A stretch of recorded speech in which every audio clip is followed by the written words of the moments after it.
soy Julián, profesor de religión y representación de la parroquia de San Sebastián. Os traigo el comentario para el Evangelio de hoy. Está tomado del evangelista San Juan. En primer lugar, os voy a leer el texto.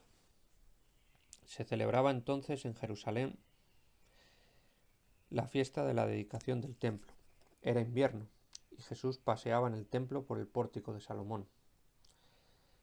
Los judíos rodeándolo le preguntaban: ¿Hasta cuándo nos vas a tener en suspenso? Si eres tú el Mesías, dínoslo francamente.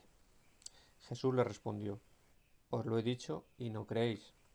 Las obras que yo hago en nombre de mi Padre, esas dan testimonio de mí, pero vosotros no creéis porque no sois de mis ovejas. Mis ovejas escuchan mi voz y yo las conozco a ellas. Ellas me siguen y yo les doy la vida eterna. No perecerán para siempre, y nadie las arrebatará de mi mano.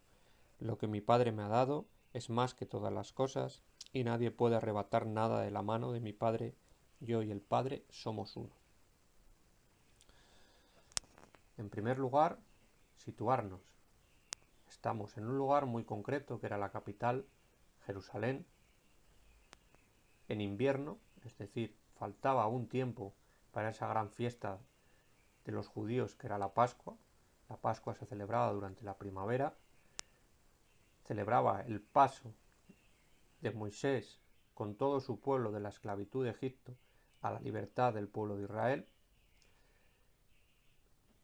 y ahora en el invierno se celebraba la fiesta de la dedicación del templo. Era el templo de ese señor que daba nombre al pórtico, Salomón, el gran rey que le da a Israel una capital, un sitio para dar culto. La escena está protagonizada por un colectivo, los judíos, y por un personaje. Ese personaje es Jesús. Ambos se encuentran en el pórtico, el sitio donde se hacían los negocios, donde se hacía la vida social. Nuestra plaza mayor era el pórtico para ellos. Estaban libremente por allí y en un momento los judíos rodean a Jesús. Lo rodean buscando intimidarle. Primera acción de violencia. Y le preguntan. La preguntan, no hay nada violento.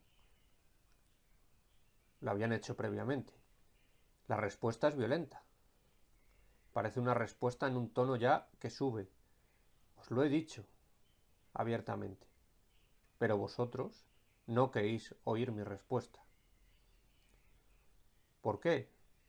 Porque vosotros no sois de mis ovejas.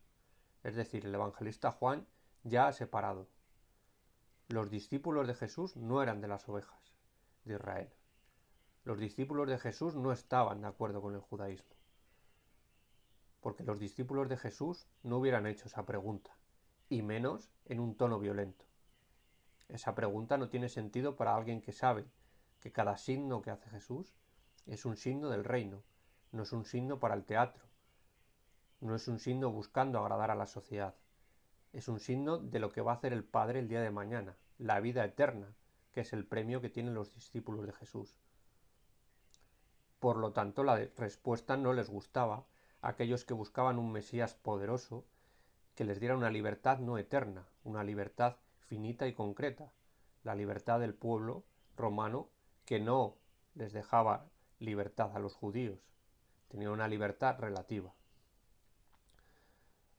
Entonces la escena es violenta, no hay violencia física en ningún momento, pero evidentemente había una tensión entre dos grupos, el grupo de Jesús y evidentemente todos sus discípulos y el grupo de los judíos, la dirigencia oficial de aquella sociedad que buscaba enfrentar a Jesús y decirle: ¿realmente eres tú el Mesías que nos va a traer la libertad finita?